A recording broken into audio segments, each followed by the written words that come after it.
कैसे हैं आप शम? मेरा नाम अविनाश श्रीवास्तव और आप देख रहे हैं अपना प्यारा सा YouTube channel Avinash chemistry classes.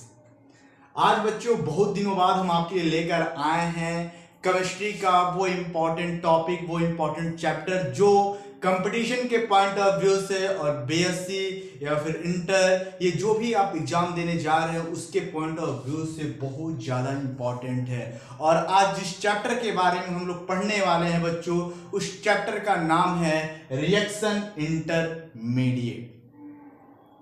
इस चैप्टर को स्टार्ट करने से पहले बच्चों मैं आपको एक बात बता देता हूं कि जो रिएक्शन इंटरमीडिएट होता है इसके पहले अर्थ को समझ लेते हैं। मैं बार बार अपने हर एक लेक्चर में ये बात कहा हूं कि साइंस जो होता है वो बिना कॉमन सेंस के समझ में नहीं आता है। उसके लिए आप प्रेजेंस ऑफ माइंड होना बहुत जरूरी है। और मैं बार बार कहता हूं, मैं जो भी चीज़ पढ़ाता हूं अपने माइंड में फिगर बनाते रहिए। जो भी चीज़ पढ़ रहे हैं उसके माइंड में अपने फिगर बनाते रहेंगे तो आपको वो टॉपिक, वो हर एक चीज़, हर एक बेस, हर एक आप उसमें जाए जो भी टॉपिक पढ़ रहे हैं वो आपका एकदम क्लियर होता जाएगा। ठीक है बच्चों, तो चलिए स्टार्ट करते हैं हम रिएक्शन इंटरमीडिएट में। और रिएक्शन इंटरमीडिएट में हम लोग ऐसे ऐसे चैप्टर, ऐसे ऐसे टॉपिक को पढ़ेंगे। रिएक्शन इंटरमीडिएट में ऐसे टॉपिक को हम लोग पढ़ेंगे जिससे टॉपिक को एक एक टॉपिक पढ़ेंगे और उसके हर एक चीज को एक साथ क्लियर किया जाएगा। और मैं और मेरा नाम तो आपको पता ही होगा, मेरा नाम अविनाश श्रीवास्तव है। ठीक है, और आप अपना प्यारा सा यूट्यूब चैनल देख ही रहे हैं अविनाश केमिस्ट्री क्लासेस। और थैंक यू सो मच, आप लोग इतना हमारा हेल्प करते हैं, ठीक है, और पढ़ाई भी करते हैं। तो चलिए फिर अब आप लोग कॉपी कलम लेके बैठ जाइए और फिर अब हम एक एक रिएक्शन को समझाते जाते हैं और आप नोट करते जाइएगा और पढ़ते हैं। आज बहुत मजा आने वाला है इस चैप्टर को पढ़ के। ठीक है बच्चों, चलिए रिएक्शन इंटरमीडिएट होता क्या है पहले इस बात को जान लेते हैं। रिएक्शन इंटरमीडिएट यानी कि जो भी रासायनिक अभिक्रिया हो रही है उसका कोई ना कोई एक मध्यावस्था होगा, उसका एक कोई ना कोई टर्मिनल पार्ट होगा, कोई एक सेंट्रल पार्ट होगा जहां पे वो जाके वो रिएक्शन रुकेगा। उसके बाद थोड़ा सा आराम करने के बाद वो जाके प्रोडक्ट में कन्वर्ट होगा। तो बच्चों मैं आप लोगों को बता भी चुका हूं कई बार कि कोई भी रिएक्शन होता है तो उसके दो फेजेस होते हैं, एक इंटरमीडिएट होता है और एक टर्मिनल होता है। क्या क्या होता है? इंटरमीडिएट होता है, एक टर्मिनल होता है। अब आपको हम ये भी बता दें कि टर्मिनल और इंटरमीडिएट में क्या डिफरेंस है। टर्मिनल में और इंटरमीडिएट में क्या डिफरेंस है बच्चों? तो आप देखो कि जो टर्मिनल कंपाउंड होता है, आपको बता दें कि कोई भी रिएक्शन हो रहा है वो रिएक्शन होता रहेगा लेकिन उसकी जो रेट होंगी वो स्लो हो जाएंगी। जो अभिक्रिया की दर होगी वो थोड़ा स्लो होगी लेकिन रुकेगी नहीं, स्लो होगी, फिर वो तुरंत फास्ट रिएक्शन होकर प्रोडक्ट में कन्वर्ट होगा। यानी कि उस रिएक्शन में टर्मिनल स्टेज आता है। आप पढ़े होंगे, इंटर में होगा, बीएससी में भी है, इंटर में भी होगा। क्या है?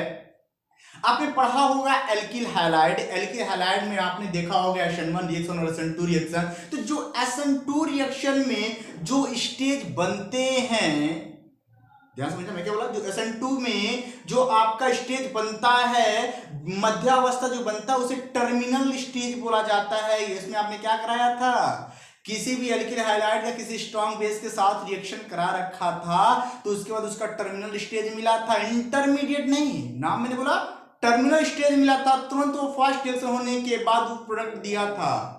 ठीक है, आपको मैंने बताया भी था कि the methyl chloride treated with the sodium hydroxide which make a terminal compound, then it fast reaction it converted into the final product methyl hydroxide remove of the sodium chloride and the hydroxide and attached to the carbon back part to the 180 degree।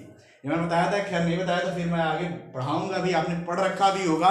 तो यहाँ पे वो terminal की बात मैं नहीं कर रहा हूँ, यहाँ मैं बात करूंगा इंटरमीडिएट का। प्रोडक्ट क्या बनेगा हमें बिल्कुल नहीं पता रहेगा लेकिन हमको इसमें हम आपको बताएंगे नहीं प्रोडक्ट क्या बनने वाला है।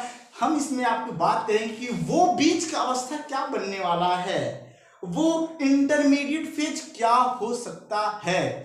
तो आज इस टॉपिक में हम लोग पढ़ेंगे रिएक्शन इंटरमीडिएट। और रिएक्शन इंटरमीडिएट बच्चों यहाँ देखो मैं बोर्ड में लिख दिया हूँ आपके लिए। ठीक है, रिएक्शन इंटरमीडिएट में क्या होता है आपको बता दे बच्चों कि इस रिएक्शन इंटरमीडिएट के चैप्टर बहुत बड़ा चैप्टर है, बहुत लंबा वीडियो जाने वाला है बच्चों, लेकिन मैं क्या करूँगा, आपको थोड़ा सा इजीली थोड़ा सा पढ़ने के लिए मैं थोड़े थोड़े कम कम टाइम का मैं वीडियो अपलोड करते जाऊँगा। फर्स्ट सेकेंड थर्ड आप लोग पूरा वीडियो देखते जाना, ठीक है, जिससे आपको सारे बेसिस क्लियर होंगे। ठीक है बच्चों, चलो देखो क्या है रिएक्शन इंटरमीडिएट। क्या है रिएक्शन इंटरमीडिएट में हम लोग को पढ़ना क्या है, कार्बोकेटाइन। नाम तो सुना सुना सा लग रहा है ना, कार्बन एनायन, ये भी तो सुना लग रहा होगा। फ्री रेडिकल, कार्बिन और नाइट्रोजन थोड़ा सा नया लग रहा होगा, है ना, कार्बन और नाइट्रोजन, लेकिन इसको भी पढ़ाने में बहुत इजी है बच्चों, बहुत मजा आने वाला है इसको पढ़ के। ठीक है, आज की इस वीडियो में जो हम लोग डिस्कस करेंगे बच्चों, ये जो वीडियो है वो रहेगा कार्बोकेटाइन के बारे में बतलाने के लिए। कार्बोकेटाइन है क्या, कार्बोकेटाइन बनता कैसे है, कार्बोकेटाइन की ज्योमेट्री क्या होती है, कार्बोकेटाइन के सिंथेटिक एप्लीकेशन क्या क्या होते हैं, आज इस वीडियो में हम लोग इसके बारे में पढ़ने वाले। केवल कार्बोकेटाइन एक आप डेफिनेशन दे दिए तो कार्बोकेटाइन वो नहीं होता है, आज हम लोग डिटेल में पढ़ने वाले, कोई भी चीज पढ़ेंगे डिटेल में पढ़ने वाले हैं। ठीक है, उसके बाद वीडियो पढ़ेगा कार्बन आयन का, फ्री रेडिकल, कार्बन, नाइट्रोजन। सोचिए कितने मजा आने वाला आज पढ़ने में। न्यूमेरिकल भी सॉल्व किया जाए, कैसे कंपटीशन में कैसे क्वेश्चन पूछे जाते हैं, इसको भी पढ़ाएंगे हम यहाँ पे। ठीक है, तो चलिए कार्बोकेटाइन है, कार्बोकेटाइन में हम लोग क्या क्या पहले क्या देखेंगे। सबसे पहले किसी चीज को जानने से पहले हमको उसके बारे में जानने की जरूरत होती है, यानी कि उसके इंट्रोडक्शन देने की जरूरत होती नहीं होती है। मान लीजिए आप कहीं जा रहे हैं शादी वादी में और आपको अगर आप वैसे पहुंच गया, आपको कोई इंट्रो नहीं दिया कि आप हैं कौन भैया, तो मामला गड़बड़ है, खतरे जाएंगे वहां से। तो चलिए ठीक है, तो हम लोग पहले कार्बोकेटाइन के बारे में जान लेते हैं। तो कार्बोकेटाइन में क्या है कि सबसे पहला जो फेज देखेंगे वो देखेंगे उसका इंट्रोडक्शन।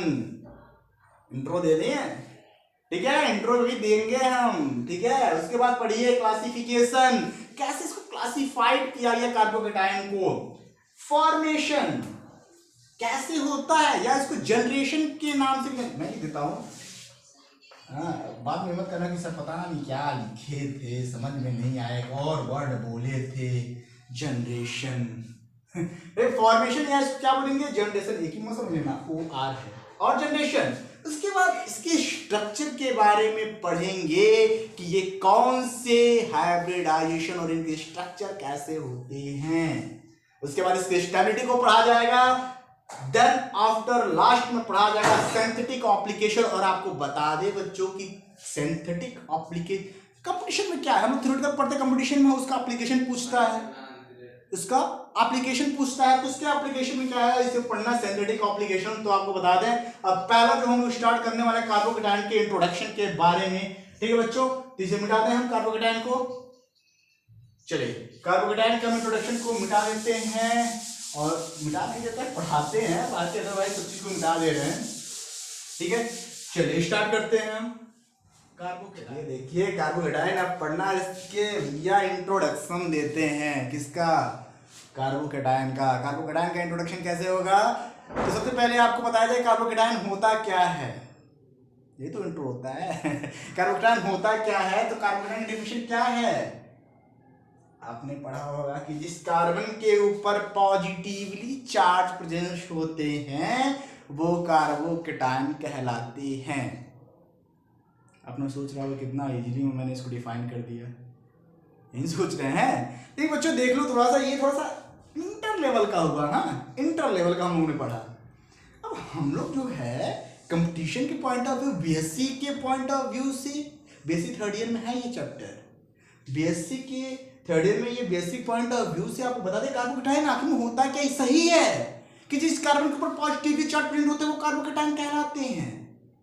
लेकिन सही डिफिनेशन अगर थोड़ा सा अच्छे से बताया जाए, थोड़ा मिर्ची मसाला बताया तो अच्छा लगता है ना थोड़ा सा, और डिफाइन करके। हाँ चलो, तो क्या होता है कार्बोकेटाइन, जिसको हम लोग अपने लैंग्वेज में कैसे बताएंगे कि जब किसी भी ऑर्गेनिक कंपाउंड का हेट्रोलिटिक बॉन्ड फ्यूजन करते हैं, हेट्रोलिटिक बॉन्ड फ्यूजन करने के बाद यदि कार्बन के ऊपर पॉजिटिवली चार्ज आता है तो उस कार्बन को हम लोग बोलते हैं कार्बोकेटाइन। वो चार्ज पॉजिटिवली होना चाहिए। ठीक है, मैंने क्या बताया कि कोई ऑर्गेनिक कंपाउंड का हेट्रोलिटिक बॉन्ड फ्यूजन करने के बाद यदि उस कार्बन के ऊपर पॉजिटिवली चार्ज आ रहा है तो उस चार्ज को बोलते हैं कार्बोकेटाइन। नोट कर लीजिएगा ये, ठीक है, ऐसे बोला जाए। मैंने दो चीजें देखो, बॉन्ड फिजन का मैंने नाम लिया हेट्रोलिटिक बॉन्ड फिजन, और दूसरा क्या होता है होमोलिटिक बॉन्ड फिजन। क्या डिफरेंस होता है हेट्रोलिटिक बॉन्ड फिजन जो होता है, दो अदर एलिमेंट रहेंगे, जैसे Cl हुआ, H अलग Cl अलग, उन दोनों के बीच में जो बॉन्ड का ब्रेकिंग होगा, जो बॉन्ड टूटेगा, यानी कि उसमें जो बॉन्ड का फिजन होगा उसे बोलेंगे हेट्रोलिटिक बॉन्ड फिजन। और दो सेम मॉलिक्यूल के बीच में जो बॉन्ड का क्या होगा ब्रेकिंग होगा, बॉन्ड टूटेगा, तो उसे बोलेंगे होमोलिटिक बॉन्ड फिजन। क्लियर है? तो मैंने क्या बताया, किसी भी ऑर्गेनिक कंपाउंड का हेट्रोलिटिक बॉन्ड फिजन करने के बाद कार्बन के ऊपर जो पॉजिटिवली चार्ज जनरेट होता है उसे कार्बोकेटायन कहा जाता है। और आपको बता दें कुछ समय पहले कार्बोकेटायन को कार्बोनियम आयन के नाम से जाना जाता था, लेकिन अब इसको कार्बोकेटायन के नाम से जाना जाता है। कार्बोनियम आयन क्यों कहा गया? कार्बोनियम आयन में उस समय क्या था, उस समय कार्बन की जो वैलेंसी थी, यदि किसी कार्बन की जो वैलेंसी 5 होगी, कार्बन की वैलेंसी 5, मान ली ये क्या है CH3 CH, ये क्या हो गया, ये कार्बोनियम आयन हुआ। मेरे कहने का मतलब ये रहा कि कार्बोनियम आयन को CH5 से लिखा जाता है पॉजिटिवली चार्ज, तो आपको एक ही नाम आपके सामने आएगा कि कार्बोनियम आयन सिर्फ मेथिलोनियम आयन को ही कार्बोनियम आयन कहा जाता है। देख लीजिए, नोट कर ले, मेथिलोनियम आयन को ही कार्बोनियम आयन के नाम से जाना जाता है। अब ये तो पता हो गया, लेकिन कार्बोकेटायन को पढ़ना है ना, ये तो रहा इंट्रोडक्शन, ठीक है। अब यदि बात करा जाए इंट्रोडक्शन के बाद मैंने क्या बताया, उसके स्ट्रक्चर के बारे में देख लिया, जो भी बताया होगा थोड़ा सा याद नहीं रहता ना, थोड़ा सा क्या होता है कि अब पढ़ा जाएगा सब वही चीज, लेकिन थोड़ा सा आगे पीछे करके। तो चलिए कार्बोकेटायन के बाद हम इसके क्लासिफिकेशन को देख लेते हैं। क्या देखते हैं इसके क्या देख लेते हैं, क्लासिफिकेशन को देख लेते हैं। तो क्लासिफिकेशन मतलब क्या होता है कि कार्बोकेटायन क्या होगा भैया, केमिस्ट्री में क्लासिफिकेशन कैसे पॉसिबल है होता है, समझाते हैं। क्लासिफिकेशन क्या है कि कार्बोकेटायन को क्लासिफाइड किया गया 3 कैटेगरी में। क्या क्या? प्राइमरी, सेकेंडरी और tertiary. Carbon primary decree, secondary और टर्शियरी, ये जो कार्बोकेटायन है इनको क्लासिफाइड किया गया कार्बन के बेस पे, कार्बन के स्टेबिलिटी के, उसके वैकेंट और उसके आउटर मोस्ट ऑर्बिटल जो ऑक्टेट कंप्लीट करते उसके बेस पे इसको 3 डिग्री में क्लासिफाइड किया गया, carbon primary decree, secondary degree और टर्शियरी डिग्री। तो आपको हम बता देते हैं प्राइमरी, सेकेंडरी और टर्शियरी डिग्री में क्या होता है। आपको देख लीजिए, प्राइमरी क्या भी आपको देखने को मिलेगा। देखिए क्लासिफिकेशन में होता है प्राइमरी, सेकेंडरी और टर्शियरी कार्बोकेटायन, ये इनकी क्लासिफिकेशन है, primary decree, secondary degree and tertiary degree. तो देखिए क्या होता है, कैसे कैसे क्या होता है, देखिए स्ट्रक्चर देखिएगा, CH H, इस पे मैंने कार्बन पे आया पॉजिटिव चार्ज, ये हुआ 0 डिग्री, अब आया second CH3 bond C bond H पे पॉजिटिव, ये हुआ primary decree, CH3 C CH3 H, ये हुआ secondary degree, CH3 bond C bond CH3 bond CH3, देखिए इसके ऊपर भी पॉजिटिवली चार्ज प्रेजेंट होगा और ये जो होगा ये 3 डिग्री का स्ट्रक्चर होगा। तो मैंने जो आपको बताया क्लासिफिकेशन में कि प्राइमरी डिग्री, सेकेंडरी डिग्री और टर्शियरी डिग्री के बेस पे इसको बताया गया, ठीक है। ये इसके भागों में, इतने भागों में इसको क्लासिफाइड किया गया। अब मैंने ये 0 डिग्री भी लिख रखा है ना, तो 0 डिग्री है, तो 0 डिग्री में इसका नाम क्या होगा? सबसे पहले आप तो इसका नाम जान लेते हैं, क्योंकि ये स्ट्रक्चर फिर आपको मिलने वाला है।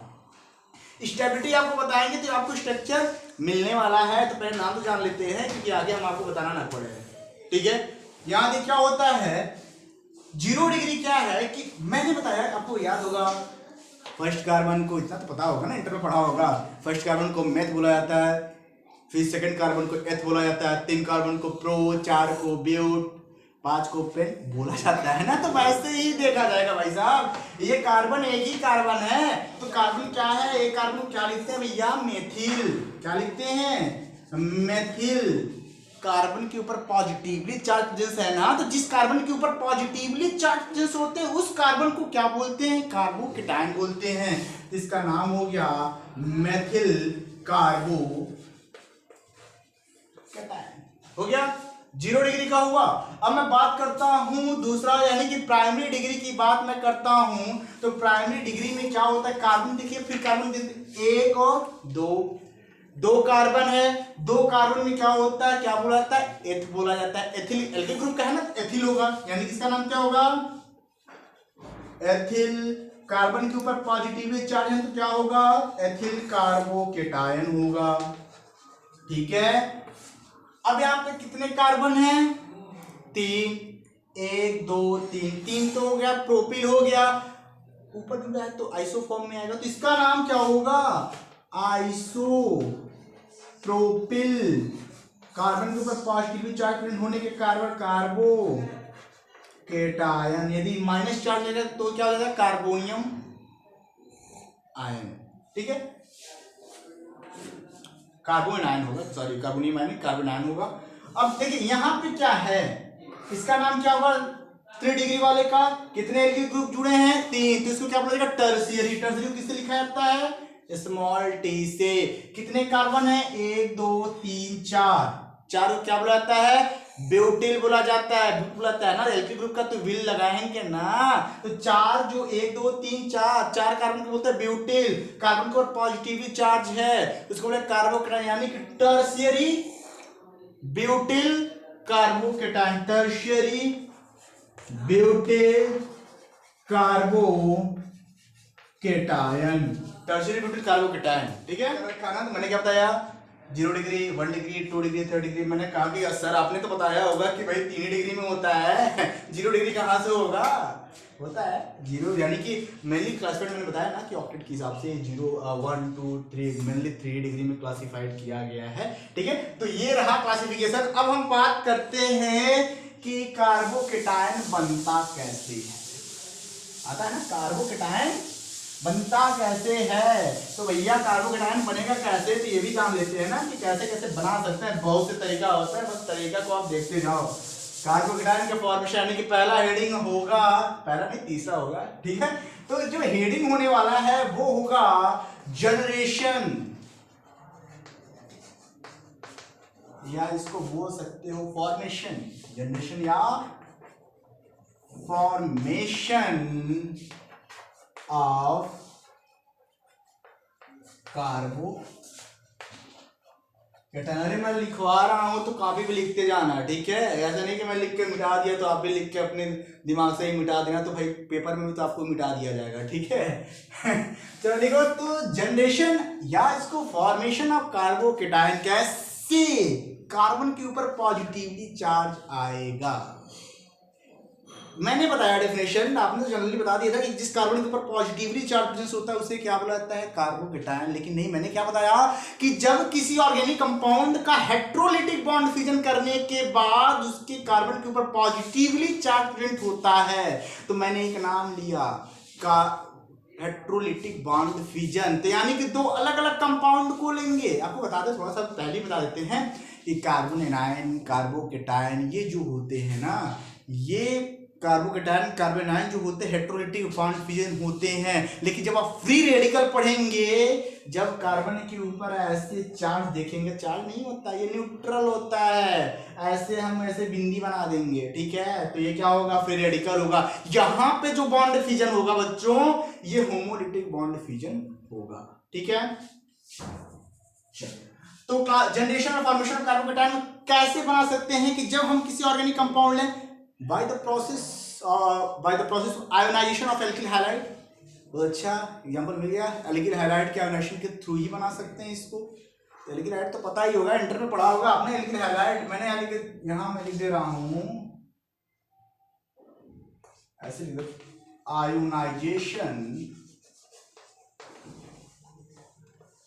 Of alkyl halide, ionization of alkyl halide.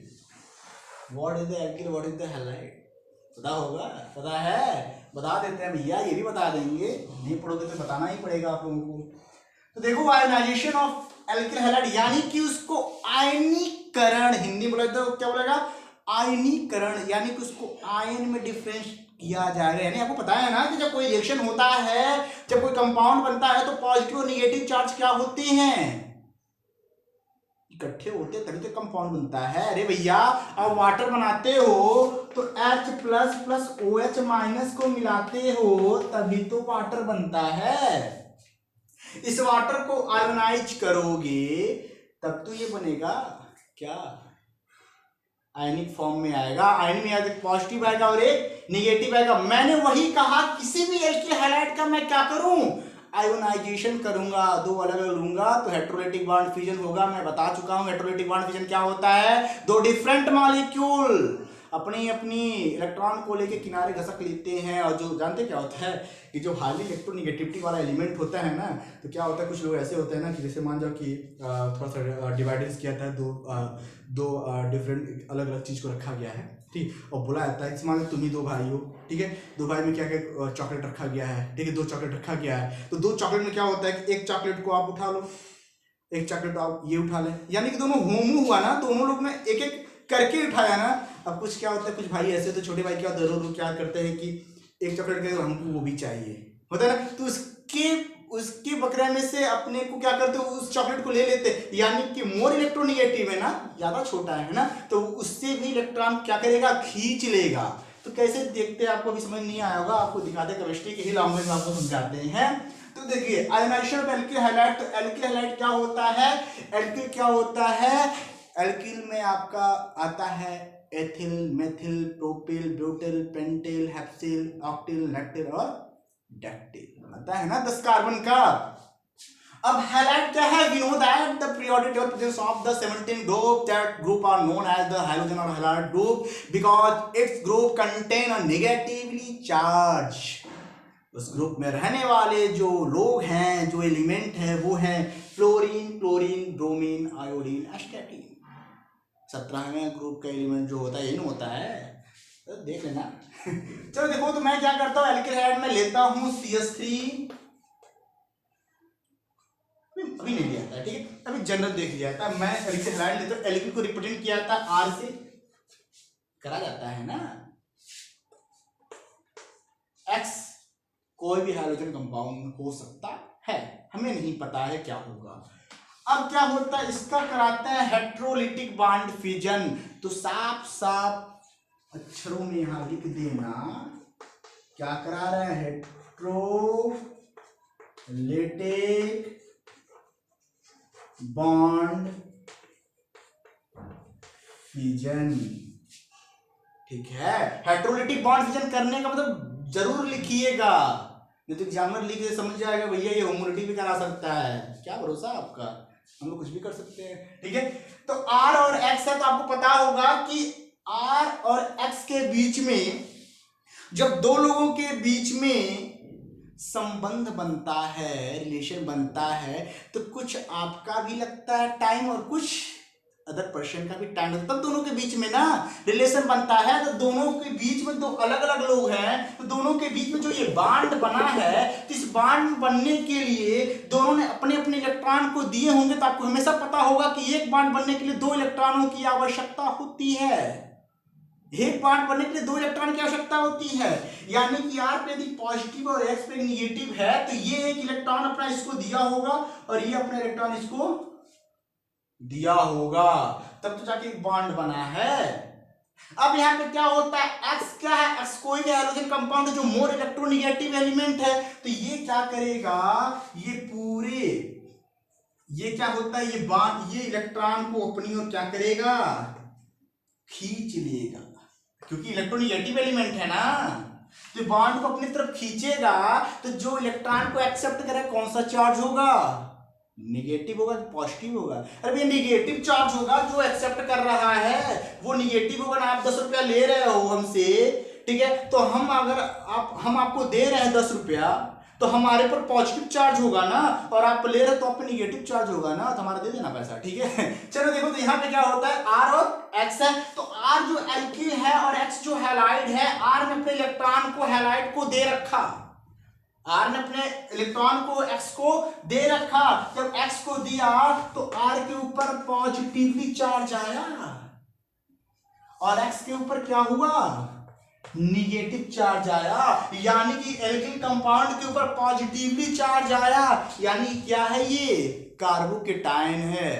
अब कहोगे सर, तो आप तो बता, कुछ ऐसे महाजन बैठे होंगे हमारे लेक्चर को सुन रहे होंगे, सर आप तो बताया थे कार्बन के ऊपर पॉजिटिव चार्ज है, यहाँ तो R के ऊपर है। अरे भैया, एल्किल क्या होता है, कार्बन से रिलेटेड कंपाउंड है ना, नहीं समझ में आया? एग्जांपल देख लेते हैं भैया, देख लीजिए। R का मैंने कोई एल्किल ग्रुप ले लिया, CH3 ले लिया, R में एल्किल ले लिया ना, ठीक है। हाइड्रोजन में मैंने ले लिया Cl, यही चीज लिखा CH3Cl। मैंने कराया क्या, हेट्रोलिटिक बॉन्ड, फिर मैं लिख दे रहा हूं, ठीक है, हेट्रोलिटिक बॉन्ड फिजन। जब हेट्रोलिटिक बॉन्ड फिजन आया तो ये क्या करेगा, इलेक्ट्रॉन को खींच लेगा अपने ओर। तो CH3 ने दिया, पॉजिटिव चार्ज आया कार्बन के ऊपर, मैंने यही लिखा है ना बाबू। और जो X है वो क्या हुआ, Cl निगेटिव आया। तो मैंने क्या बताया था, जिस कार्बन के ऊपर पॉजिटिवली चार्ज पड़े तो कार्बन पर पॉजिटिव चार्ज है ना भैया। फिर मैंने बताया था कि हेट्रोलिटिक बॉन्ड फिजन हुआ, तो यहाँ हेट्रोलिटिक बॉन्ड फिजन हुआ ना। हेट्रोलिटिक बॉन्ड फिजन करने के बाद ऑर्गेनिक कंपाउंड का हेट्रोलिटिक बॉन्ड फिजन करने के बाद जिस कार्बन के ऊपर पॉजिटिवली चार्ज आया है, तो इसको मैंने बोला है कार्बोकेटायन। तो इसका नाम क्या होगा, एक कार्बन है ना, मेथिल कार्बोकेटायन। एक कार्बन को मेथिल बोला जाता है भैया, मेथिल। और यहां पे कार्बन पॉजिटिव चार्ज है, तो मेथिल कार्बोकेटायन। ये तो रहा पहला प्रोसेस जिससे हम कार्बोकेटायन का फॉर्मेशन कर सकते हैं। तो फटाफट नोट के लिए स्क्रीनशॉट ले लीजिए, देख लेते हैं वो दूसरा मेथड क्या होगा। पहले तो आपने क्या देखा, किसके थ्रू बनाया, ionisation of alkyl halide, ionise कराया। दूसरा हम लोग देखेंगे, बहुत से तरीका होता है बनाने के लिए, ठीक है। मैं बता रहा हूँ, सारा मैथड नहीं बताते जाऊंगा, कुछ अपने तो भी करो, मैं वो फार्मूला बता दे रहा हूँ, ठीक है। तो चलिए देखते हैं दूसरा क्या होता है। By the protonation of alkene. Alkene का प्रोटोनेशन करने के बाद कार्बोकेटायन बनता है। प्रोटोनेशन या तो आप एल्कीन के करें तभी कार्बोकेटायन बनेगा, प्रोटोनेशन ऑफ कार्बोनिल कंपाउंड करेंगे तभी कार्बोकेटायन बनेगा, प्रोटोनेशन आप अल्कोहल का कराएंगे तभी कार्बोकेटायन बनेगा ना। प्रोटोनेशन मतलब होता है क्या, कुछ समझ में है आपके, हाइड्रोजन आयन का जुड़ना, हाइड्रोजन आयन का जुड़ना। तो कैसे जुड़ता है देख लो भैया। पहले एल्कीन ग्रुप क्या होता है, CH2 डबल बॉन्ड CH2, यही तो होता है ना। यहाँ पे भी हेट्रोलिटिक बॉन्ड फिजन होगा भैया, तो यहाँ पे हाइड्रोजन का प्रोटोनेशन, यानी कि इस एल्कीन का प्रोटोनेशन हो रहा है, हाइड्रोजन आयन अटैक करेगा ना। तो हाइड्रोजन आयन अटैक करेगा भैया, तो यहाँ पे सीधे देखना, हेट्रोलिटिक बॉन्ड फिजन होगा, बॉन्ड टूट के किसी एक ओर चला जाएगा, किसी एक ओर जाएगा, ठीक है, तो यहाँ पे क्या होगा, ये बांड इधर की ओर जाएगा, हाइड्रोजन अटैक करेगा तो CH3 होगा। बांड यहाँ से उठ के गया है ना, ये दिया है ना, इसको तोड़ने के बाद तो इस कार्बन के ऊपर पॉजिटिवली चार्ज प्रेजेंट होगा ना, तो CH2 प्लस CH3 CH2, ये बना क्या, 2 कार्बन है ना, एथिल कार्बोकेटायन। क्या बना, एथिल कार्बोकेटायन। 2 कार्बन है, 1 और 2, अगर दोनों को मिला क्या, C2H5, यही तो होगा, तो एथिल कार्बोकेटायन बना। ठीक है, कार्बोनिल कंपाउंड करोगे तो कार्बोनिल ग्रुप को C डबल बॉन्ड O लिख दोगे। ठीक है, C डबल बॉन्ड O लिखोगे, उसमें हाइड्रोजन का अटैक कराओगे, ठीक है, वो भी प्रोटोनेशन करेगा, वो भी इलेक्ट्रॉन को अटैक करेगा, तो वहां पे उसका क्या बनेगा, कार्बोकेटायन बन जाएगा। ठीक है, तो ये रहा आपका by the protonation of alkene. ये फॉर्मेशन या जनरेशन कह सकते हो, या तो सिंपली कह सकते हो भैया कार्बोकेटायन बनाने का तरीका था ये। ठीक है, और इस वीडियो का लास्ट टॉपिक हम लोग देख लेते हैं, स्ट्रक्चर ऑफ कार्बोकेटायन। क्या देख लेते हैं, स्ट्रक्चर ऑफ कार्बोकेटायन। मिटा दे भैया, चलो देख लेते हैं स्ट्रक्चर ऑफ कार्बोकेटायन। इसकी लास्ट वीडियो में भी यही लास्ट टॉपिक है स्ट्रक्चर ऑफ कार्बोकेटायन का। वो स्ट्रक्चर ऑफ कार्बोकेटायन होगा क्या, कैसे स्ट्रक्चर होंगे, structure of carbocation, structure of carbocation की बात कर रहे हैं भैया। तो यहां देखो स्ट्रक्चर में क्या देखेंगे, इसका स्ट्रक्चर कैसे होगा। स्ट्रक्चर को जानने के पहले उसके हाइब्रिडाइजेशन को जान लेते हैं। क्या देखते हैं, हाइब्रिडाइजेशन को जान लेते हैं। तो आपको बता दें कि आपको पता है कि स्ट्रक्चर ऑफ कार्बोकेटायन जो होता है उसका कौन सा हाइब्रिडाइजेशन लगता है, पता है भैया। आपको बता दें कि जितने भी कार्बोकेटायन होंगे, जितने भी कार्बोकेटायन होंगे, याद रखिएगा मैं एक की बात नहीं कर रहा हूं, मैं जितने भी की बात कर रहा हूं। ठीक है, चाहे एथिल मेथिल प्रोपिल कुछ भी बने, तो सारे कार्बोकेटायन जो होंगे बच्चा लोग, वो सब के सब sp2 हाइब्रिडाइजेशन को फॉलो करेंगे। पता है ना sp2 हाइब्रिडेशन क्या होता है, नहीं पता तो मेरे वीडियो जाके पढ़ना।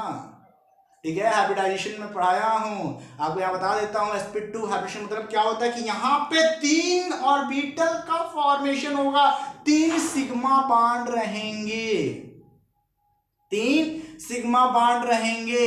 sp2 हाइब्रिडेशन का क्या होता है, when the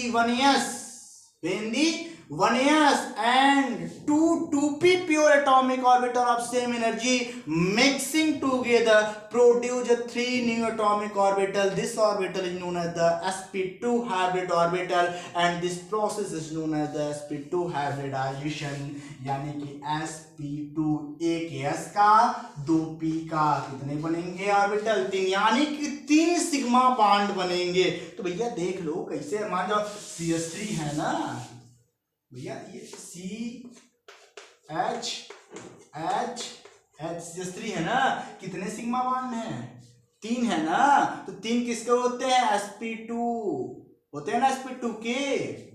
अब इसकी ज्योमेट्री की बात करते हैं, जो इनका ज्योमेट्री हाइड्रोजन पता गया sp2 होगा, तो ज्योमेट्री भैया तो आपको ऐसे ही पता होगा, ज्योमेट्री क्या होगा, ट्राइगोनल प्लेनर, ट्राइगोनल प्लेनर। तो देख लो भैया, अगर नहीं पता तो ये भी देख लो, H हुआ,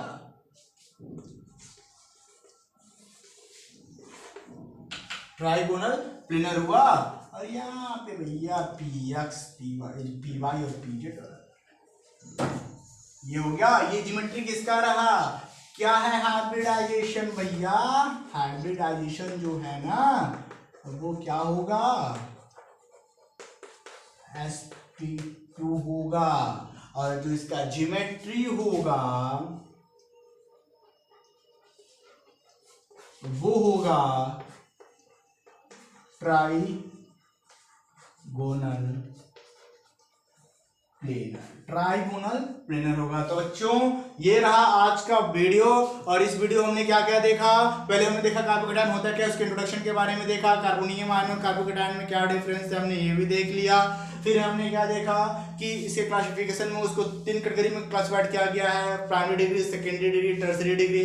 फिर मैंने क्या देखा इसके स्ट्रक्चर के बारे में देखा, स्ट्रक्चर ऑफ कार्बोकेटायन को देखा, फिर मैंने ये भी देखा कि कैसे बनाया जाता है कार्बोकेटायन, ये हमने देखा। अब बाकी क्या क्या बचा? बाकी आपका स्टेबिलिटी बचा, और क्या बचा? सिंथेटिक एप्लीकेशन, जो बहुत इंपॉर्टेंट टॉपिक है बच्चों, और मैं उस टॉपिक को नेक्स्ट वीडियो में पढ़ाऊंगा और इसका पार्ट 2 करके मैं वीडियो डालूंगा, जिससे आपका कार्बोकेटायन सब कवर हो जाएगा पार्ट 1 और पार्ट 2 में। तब तक के लिए आप हमें दीजिए इजाजत।